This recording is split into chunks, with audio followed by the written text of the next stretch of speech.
القرآن قد خصك الرحمن.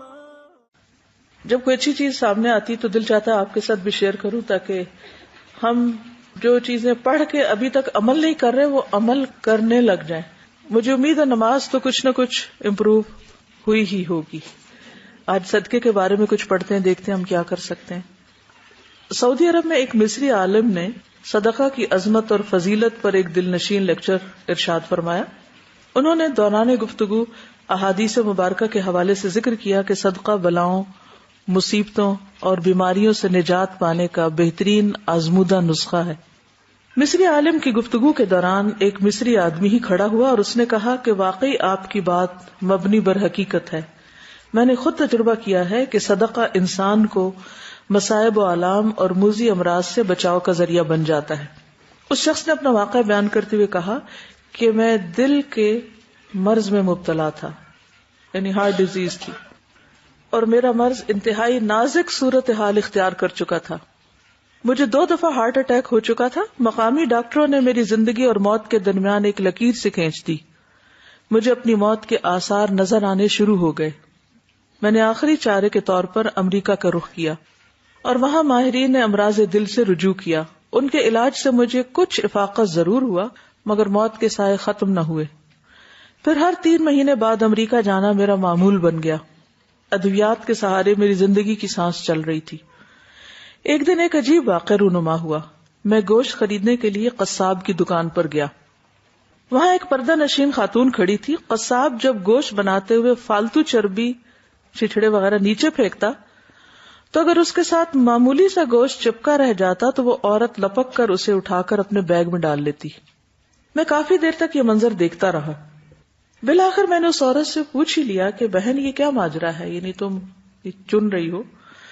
خاتون نے بتانے سے انکار کر دیا. جب میرا اصرار بڑھا تو اس نے چھلکتی آنکھوں سے بتایا کہ میرے گھر میں 7 ماہ سے گوشت نہیں پکا. حالات نے اس موڑ پہ لا کھڑا کیا ہے کہ زندگی کی گاڑی بمشکل حرکت میں ہے. آج میرے چھوٹے چھوٹے بچوں نے ضد کی کہ ہمیں گوشت پکا کر کھلاؤ. میں گوشت خریدنے کی طاقت نہیں رکھتی، اس لیے قصاب کی دکان سے فالتو چربی وغیرہ سے لگے ہوئے گوشت کے ٹکڑے جمع کر رہی ہوں کہ انہی کا شوربہ بنا کر اپنے بچوں کی خواہش پوری کر دوں. اس درد بھری کہانی سن کر میرے رونگٹے کھڑے ہو گئے. میری آنکھوں سے آنسو چھلک پڑے. میں نے قصاب سے کہا، بہن جب چاہے جتنا چاہے گوشت خرید لے، آئندہ اس کی قیمت میں ادا کیا کروں گا. اور خاتون سے کہا کہ ایک بھائی کی طرف سے یہ ہدیہ قبول کیجیے. اس کے بعد میں اپنے گھر آ گیا. میرے دل کو اتنی خوشی، راحت اور مسرت ملی کہ اس کے اثرات میرے چہرے پر بلکہ پورے بدن پر عیاں تھے. مجھے خوش دیکھ کر میرے بچوں نے بڑی محبت سے پوچھا، ابا جان آج کیا ماجرا ہے؟ آپ کے چہرے پہ تو ہمیشہ فکر سایہ کیا رکھتا ہے، لیکن آج آپ بہت خوش نظر آ رہے ہیں.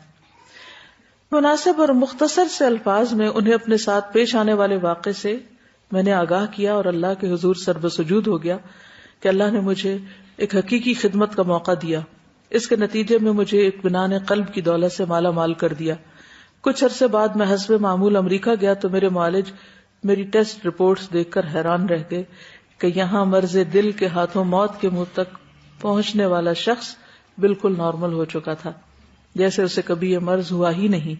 انہوں نے مجھے پوچھنا شروع کر دیا کہ تم نے کون سا نسخہ اختیار کیا، کہاں سے علاج کرایا؟ میں نے انہیں بتایا کہ کسی عام ڈاکٹر اور معالج کا نسخہ نہیں، بلکہ رسول اکرم صلی اللہ علیہ وسلم کا بتایا ہوا نسخہ ہے کہ صدقہ بلاؤں کو ٹال دیتا ہے. یہ کہتی ہیں کہ ان کی بہن کی کولیگ ہیں، ان کی سسٹر کا یہ واقعہ ہے کہ ان کو ایک ایسی بیماری لاحق ہوئی کہ جس میں ریڈ سیلز نہیں بن رہے تھے. تو ڈاکٹر نے کہا اس کا کوئی علاج نہیں ہے. تو انہوں نے سوچا کہ مزید علاج کے لیے چوڑیاں وغیرہ بیچی جائیں. تو انہوں نے کہا کہ علاج کی بجائے اگر اس پیسے کو ہم صدقہ کر دیتے ہیں تو الحمدللہ کچھ عرصے کے بعد رپورٹس بہتر آنا شروع ہو گئی. کسی کی ہیلپ کرتے ہیں تو باڈی میں سے ایسے ہارمونز ریلیز ہوتے ہیں جو کہ انسان کو خوشی دیتے ہیں. یہ سائنٹیفکلی پرووڈ ہے. اور جب انسان کے اندر خوشی ہوتی ہے تو وہ چیز اس کے باڈی کے بیلنس کو اور بیماری کو بھگانے میں بہت زیادہ کردار ادا کرتی ہے. اپنے آپ سے پوچھے میں نے کب لاسٹ ٹائم صدقہ کیا ہے. ہم سب اپنا اپنا محاسبہ کریں، کیونکہ یہ ہمارا اور اللہ کا معاملہ ہوتا ہے نا، کسی کو بتا کے تو نہیں کرنا. جی تو میں گاڑی میں بیٹھنے لگی تو ایک دم سے میری بیٹی کہتی ہے ماما وہ دیکھیں بابا جی آ رہے ہیں مجھے صدقے کے پیسے دینا. تو میں نے اسے پیسے دیے اور اسے صدقہ کیا.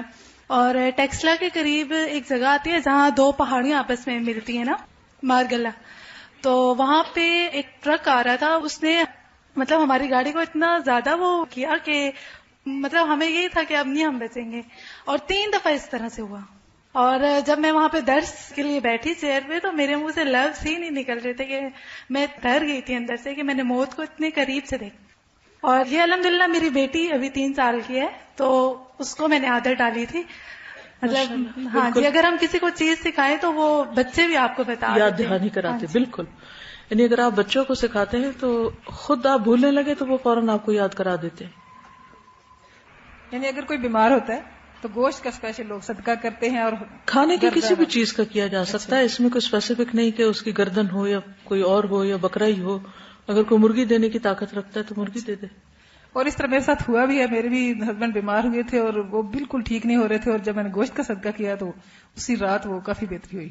اسپیشلی گوشت کا کھانے کا بیسیکلی وَيُطْعِمُونَ الطَّعَامَ عَلَىٰ حُبِّهِ مِسْكِينًا وَيَتِيمًا وَأَسِيرًا. تو کھانا کھلانا جو ہے وہ جنت میں لے جانے والے کاموں میں سے ہے. تو کھانے کا صدقہ واقعی بہت فائدہ مند ہے. اور پھر لوگ جو کہتے ہیں کہ باہر پھینک دیتے ہیں کہ چڑیاں چڑیل، یہ غلط ہے. انسان زیادہ مستحق ہے کھانے کے. پرندے تو اپنا رزق خود بھی چن لیتے ہیں.